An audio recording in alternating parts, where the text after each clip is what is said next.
Okay, it's officially getting to be one of the hottest days of the entire year, and I went and I just picked up this Ironite Liquid Lawn Garden Spray. It is a 701. Remember that we've got nitrogen, potassium, NP, and K. And no, what's phosphorus, potassium? But the other thing that this has that's unique is it's got some iron. That being said, this is Humic 12. This is RGS. Probably should put that down. This is Aerate.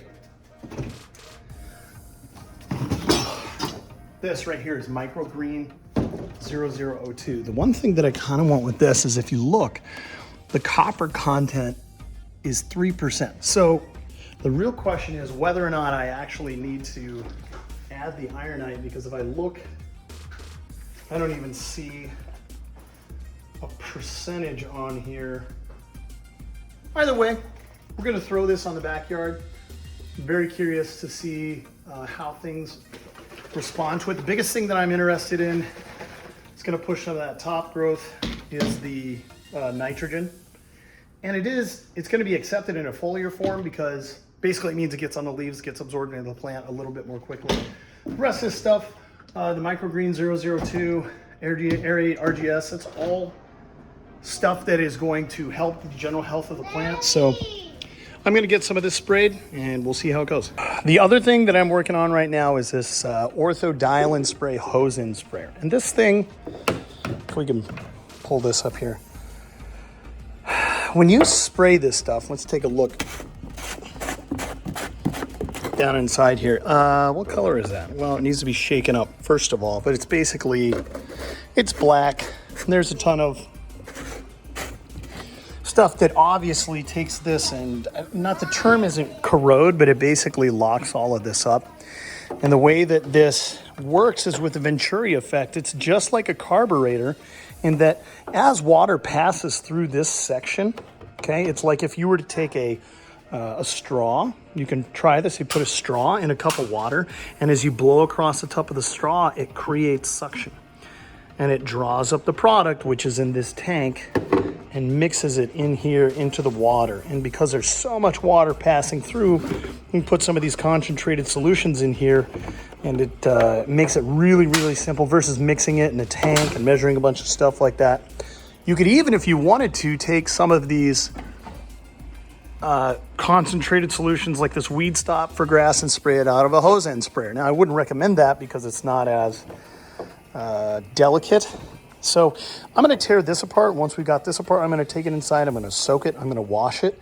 And I'm going to see if I can get this functioning again so that I can do some things like take this plant food here, dump it into this dial-in spray and spray it onto my garden. And this is, again, this is talking about what we're doing. This is a 12-12-18, I want to say. Here we go. Oh, sorry, 18-18-21. And that's just going to support growth of my vegetables in my garden. So a lot of stuff that we're doing today.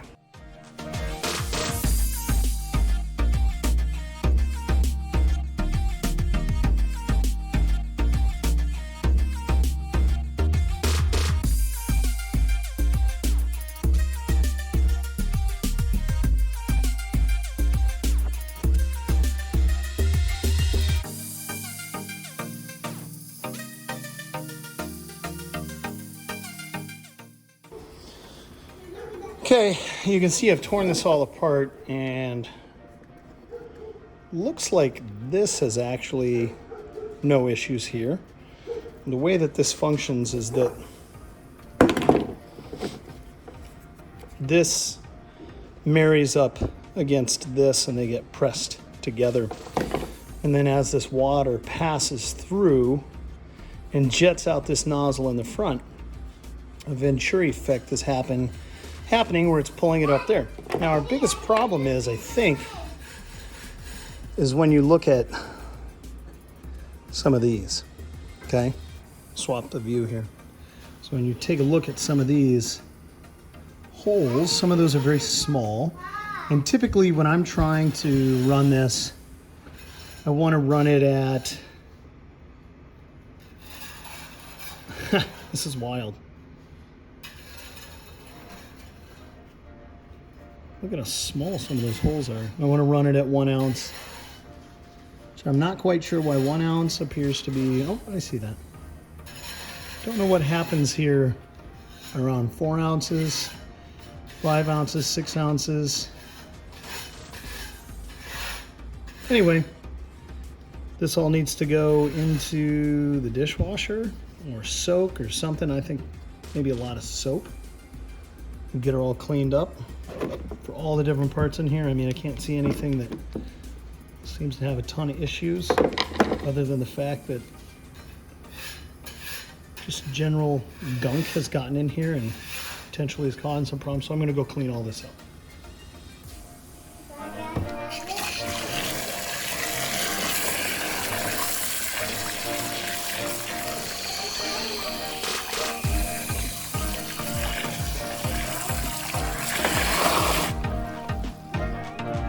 Go fill up your cup.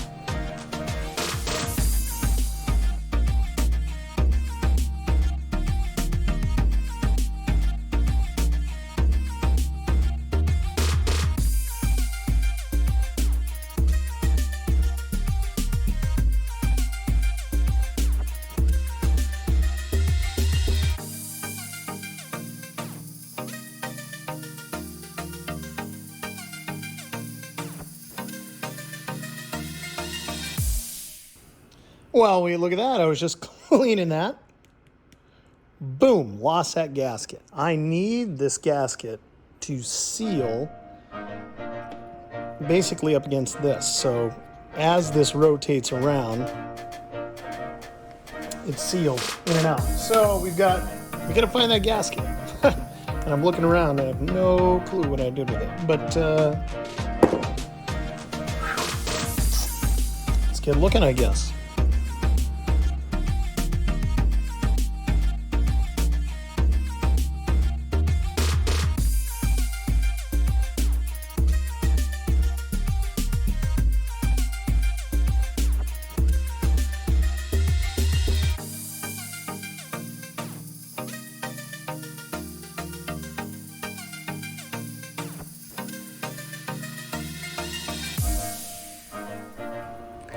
Okay, so I've been looking all over for this thing, and I went back through and reviewed the footage, and I thought that I caught that rubber gasket in here. Well, I went to pull this out of here, and the next step is to go all the way down here.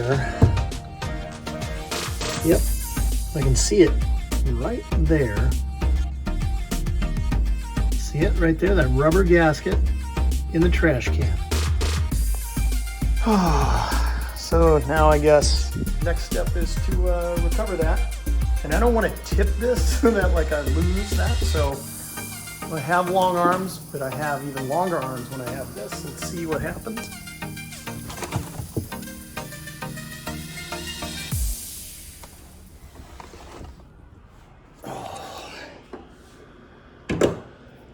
I was on the verge of throwing this thing away.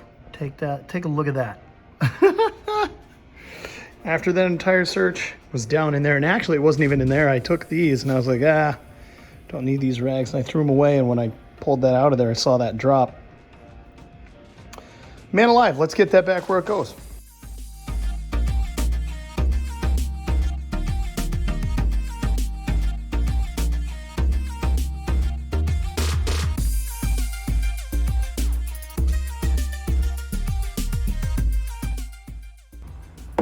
Well, there it is, back together, and if you're wondering if that's a huge pain, yeah, it is. Ideally, what I'd like to have is something that just works, but you can see like that. I cleaned the entire line out. I haven't really messed with any of this because it doesn't have anything to do with the actual function of the Venturi effect as things go by here, but ideally what I'd like to run this at, and these numbers are like this, I'd love to run this at 1 ounce, okay, with my flow rate.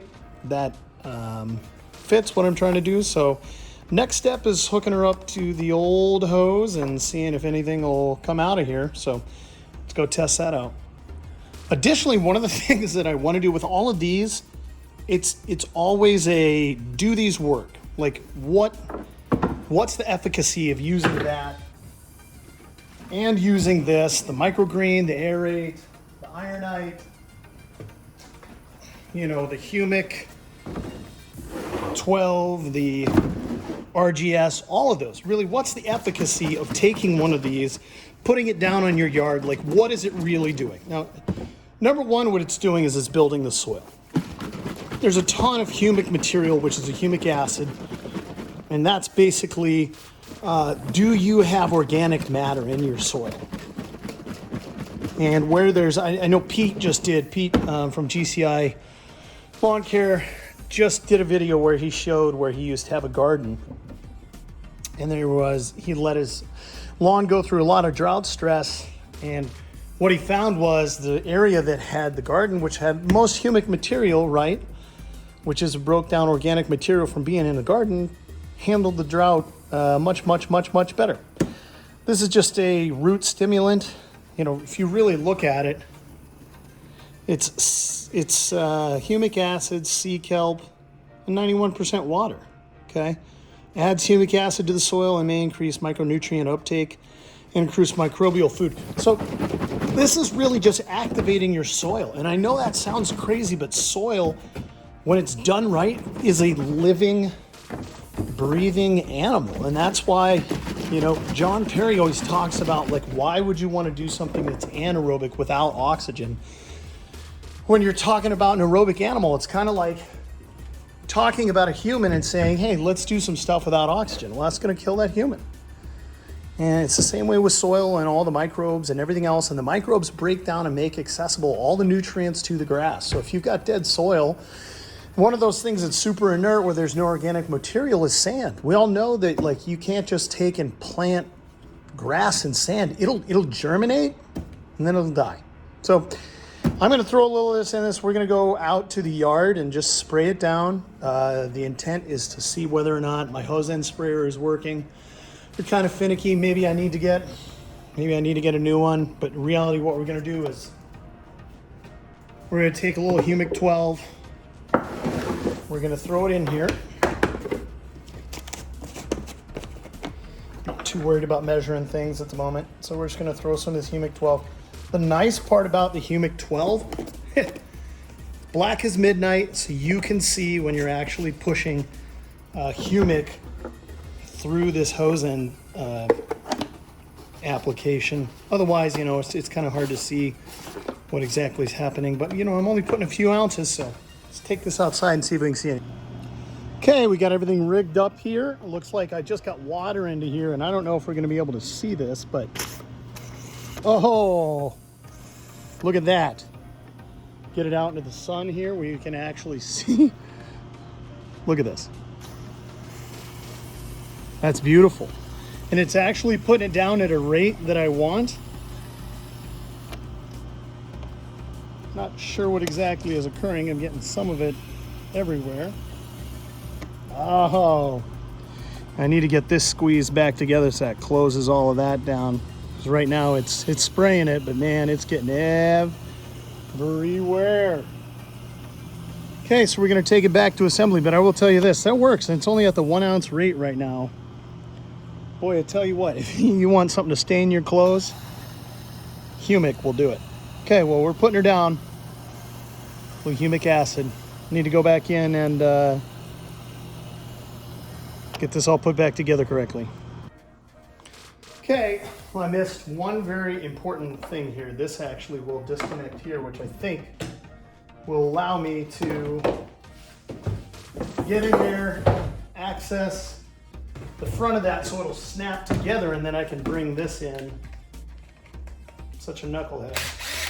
Of course I didn't look at things like that. Love this magnetic bowl. That is an aluminum screw because there's no, it's not magnetic at all. Okay, oh, look at that, take that loose. Now I've got access to this. Oh, I heard some things snap together that weren't snapping together before. There we go. Okay, so now the question is maybe take it loose. Oh. Figure out where we're So that one is definitely metal.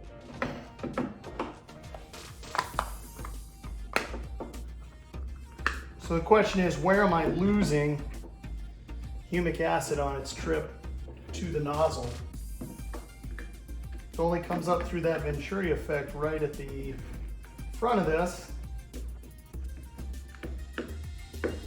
Gets this all apart. Well, anyway, I was thinking about the efficacy of all of this and just thinking to myself what my personal opinions are and why I have those personal opinions, and just really over the years what I've learned through trial and error. And I think you can see here is probably my issue with this gasket. Pretty much is watching side by side what happens with my neighbor's projects versus what happens with my projects. And when I say projects, I mean the lawn. Okay, so my neighbor right now mows his lawn at 3.5 inches. I mean, it's a very tall lawn. It is, to my understanding, Kentucky bluegrass lawn. And it's a great lawn. Long, it's lush. It's got a ton of drought stress right now, but he doesn't care. I mean, he wants it long and he wants to be able to enjoy it that way. And again, going back to Adam Ragusea, man, you do you. That's what you like. But the thing that's interesting is as I watch that and I see that happen, I like that a lot. I'm much tighter there. I begin to see the differences in what he's doing and what I'm doing, like when he's feeding things, changes in color, all that type of stuff. Look at that. Stuff is super black. So if you want black fingers, this could be your chance. So anyway, like I watch all of that different stuff. And I watched my neighbor Rich do things, and he would overseed things, and he would overseed it at certain times. And Rich just overseeded it based upon when Rich had overseeded it in the past. And that was based upon common knowledge, not a lot of science. And he was going out and he was going to plug his lawn and he was going to oversee it at a certain time and then would water it a whole lot. And so he's really beholden to nature to see how well it would come in. Well, here I was looking at historical data of soil temperatures and what to expect. And so then I was planning my overseeding based upon that type of information. And as soon as I saw soil temperatures dropping and I could anticipate they were going to hit 75 degrees, boom, I was trying to seed then, because I wanted more time for my fall germination to establish so that it could overwinter better, and then it could get a head start in the spring. And maybe, you know, Rich's seedlings would be this big and mine would be this big, and we're probably thinking roots more than we're thinking top growth. And so my lawn began to get ahead of his lawn, for sure. My irrigation plan was more specific. There was a rationale behind what I was trying to do. And Rich is a great guy, but started beat out Rich's lawn. And they talk about, you know, lawn domination when your neighbor next door wishes he had what you have. One of the things that I struggle with here right now is irrigation. That's next on my list. Purchased all of this stuff for a deck today, spent $2,500 on that. I'm gonna build a deck Tuesday, this next week. And then the next project is underground irrigation. So I've been dreaming, designing, scheming, getting everything planned for that. And as soon as I can go around and I can irrigate all of it, you know, then I can set my irrigation to optimize my plant growth. And then I can start getting things in line, like getting some stuff like iron just to darken things up, continuing to get, you know, spoon feeds of humic and aerate and RGS and microgreen, which are just different things. If you think about it, if you just ate a ham sandwich every single day, I mean, you'd be a pretty bland person, but this just gives a really diverse feeding to your lawn. I mean, if you look at it, sulfur, copper, iron, manganese, zinc, and then there's also humic acids. There's also kelp. Oh, where's it at? I think on the back. Well, anyway, there's more stuff in here like boron and other things that are super important. So anyway, just stuff I wanted to think about. I'm gonna go spray the lawn with some stuff. So last but not least, I'm going to water in all of these products. Now, I'm curious, and for my own sake, and probably for everybody else's sake that's watching, all 20 or 30 of you, I applied all the products to this half of the lawn. Part of the reason is this half of the lawn, we're getting a deck. Okay, that deck is going to go there Monday and Tuesday. So this half of the lawn, I just poured it all on. Let's see what happens. And I just kind of want that test, a side-by-side comparison of what exactly happens when you apply a bunch of this stuff to your lawn. Does it get darker? Does it get fuller? Now, I think the downside is we've got all of this beautiful sun. We're getting 14 to 16 hours of sun every single day, which means the grass is growing like crazy. Summer or daytime temps are still in the high 80s on the high end. It's gonna poke into the 90, 92s, maybe 1 or 2 days. And the lows every single night are still in the 60s and in the high 50s, which that means that my soil temperatures are still low, which means it's still great conditions for growing grass. So regardless of what I'm gonna do, it's gonna grow. The real question is, will this side do better than this side? That's what we'll follow in the next couple of weeks.